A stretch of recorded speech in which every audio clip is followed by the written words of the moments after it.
Hablábamos con Juan Gutiérrez, candidato presidencial por el Partido de Avanzada Nacional, sobre desarrollo rural y te dejé en puerta que qué pensabas de esa ley de desarrollo rural y qué piensas de la tierra, si precisamente la tierra es un bien que cada vez es más limitado porque hay más y más gente que está naciendo.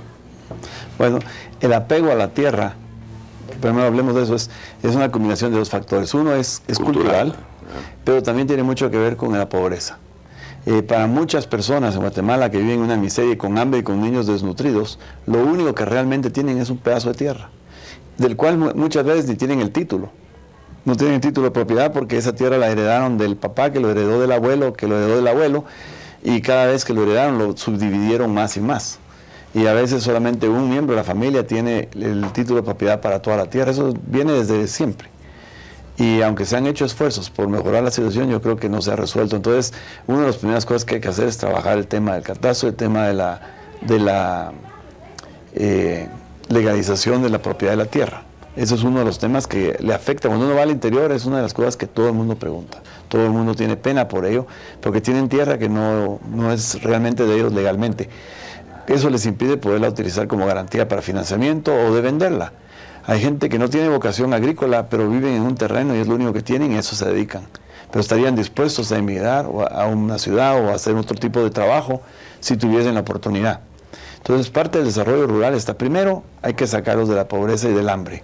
Entonces, el enfoque es la generación de empleo a través de microcréditos, apoyos técnicos, formalizarlos. Es importantísimo formalizarlos como empresas con clústeres a través del sistema cooperativo, pero una versión moderna del cooperativismo, tratar de enfocarlos a producir productos más eficientes, más rentables en lugar de lo tradicional y, ¿por qué no?, unirnos todos juntos, generar centros de acopio y empacadoras que estén capacitadas y certificadas para exportar, poder obtener mejores precios y distribuir esa extra riqueza, digamos, que generaría la exportación. El valor agregado. El valor agregado, eso empezaría a levantar la población. Y los mejores agricultores van a empezar a progresar y a ser ellos quienes van a llevar a cabo este proceso. Paralelamente tenemos que trabajar en las áreas rurales. En las áreas urbanas, para generar empleo también ahí, para que aquellos que no tienen vocación agrícola o no tienen tierra, tengan una opción distinta, que no sea necesariamente estar... El problema es que nacen y mueren en el mismo lugar y no tienen la perspectiva. La educación está íntimamente ligada precisamente a la pobreza. El Ministerio de Educación tiene el presupuesto más grande de la nación y sin embargo la calidad educativa hemos visto que es limitada. Además tenemos desnutrición de niños que ya cuando llegan a la escuela llegan con una limitación mental muy grande de aprendizaje. ¿Cómo negociará con el Magisterio Nacional? Primero, ¿cuál sería el plan de Juan Gutiérrez? Y el segundo, ¿cómo va a negociar una mejora educativa con Joviel Acevedo, por ejemplo? ¿Qué le dirías tú a Joviel Acevedo acerca de tu plan?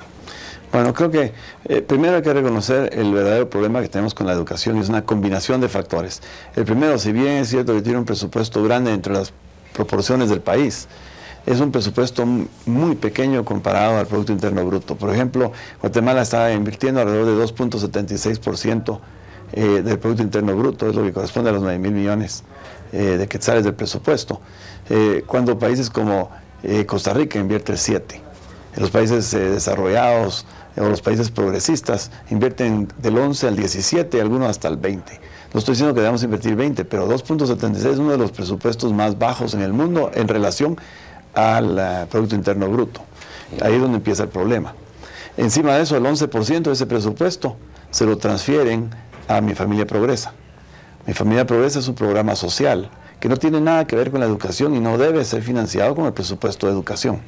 Si va a existir ese proyecto es para otra discusión, no es de esta parte. ¿Va a continuar las remesas en tu gobierno? Yo creo que las remesas familiares. El programa de Familia Progresa, ese tipo de programas sociales deben de existir porque hay gente que de veras necesita ese apoyo. Y si vamos alrededor del mundo, no hay un país que yo conozca que no tenga programas de esa naturaleza. Lo que pasa es que no pueden ser programas de electoreros políticos, politizados. Estos no suelen ser programas de la presidencia, estos son programas de un ministerio dedicado a la protección del más necesitado, pero deben de ir también acompañados de una transparencia y un presupuesto y auditorías para que no haya malos manejos, pero además de eso debe ir acompañado, ya vamos a hablar del tema educativo, es la única conexión con la educación, debe ir acompañado de programas de capacitación técnica, claro, para que estas personas no sean dependientes para siempre de esta ayuda, que eso sea, porque este asistencialismo debe ser temporal, no es la solución a la pobreza, este solo es una curita, pero la enfermedad solo se cura con empleo y desarrollo. La salud de guatemaltecos, según el informe de desarrollo humano, es una de las más bajas de Latinoamérica. Acceso a hospitalario, medicamentos, etcétera, es limitado. Concretamente, ¿qué haría Juan Gutiérrez para mejorar la salud? Hablo en términos de si va a haber un enfoque preventivo o un enfoque curativo, o cómo orientar los servicios hospitalarios, cómo, por ejemplo, habría posibilidades de que fuera un outsourcing, ¿verdad? Que los hospitales contratasen afuera sus servicios para que sea más eficiente y al costo menor.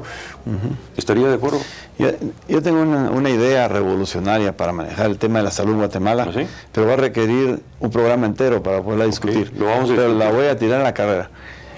Primero que nada, el ICS, el Instituto Guatemalteco de Seguridad Social, debe ser transformado de lo que es hoy día, que es una entidad que tiene una serie de funciones como seguro social y además operador de hospitales.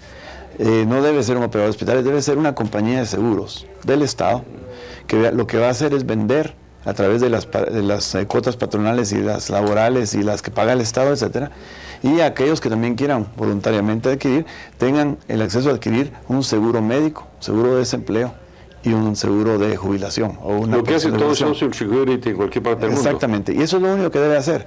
Y esos fondos deben ser manejados muy seriamente y responsablemente. O sea, primero deben voltearse y comprar reaseguros, como haría cualquier compañía de seguros para minimizar sus riesgos. Y la plata que les sobraría, que siempre sobra en ese tipo de cosas, se debe invertir en cosas donde no se pueda perder, como por ejemplo bonos del Tesoro en otros países, o financiar al mismo Estado de Guatemala, pero de una forma formal y clara, transparente. Pero debe existir los fondos y las garantías mínimas, como que fuera una compañía de seguros normal. Luego los hospitales deben ser todos, en mi opinión, operadores autónomos, con juntas directivas formales, donde personas probas, conocidas, pueden ser empresarios, pueden ser artistas, pueden ser, no importa su trayectoria, digamos, pero que sean gentes con nombres probos, que van a formar estas juntas directivas, que van a ser los directores de los hospitales, de manera de que permita, además de los recursos que van a provenir del Estado, permita recaudación, como lo financian en otros países. La ley de público-privado. Y de esa forma... Sí, ¿entraría ahí? Entraría ahí, a los hospitales, debe haber hospitales públicos, hay privados ya, no, pero pueden haber unos de acuerdos público-privados también. Pero un hospital manejado con una junta directiva bien proba y con un sistema transparente y claro, y que tenga un sistema donde cuando van, por ejemplo, el ICS estaría pagando una cuota fija por una apendicitis, tanto, por una... ir al doctor tanto, por una quebradura tanto y así.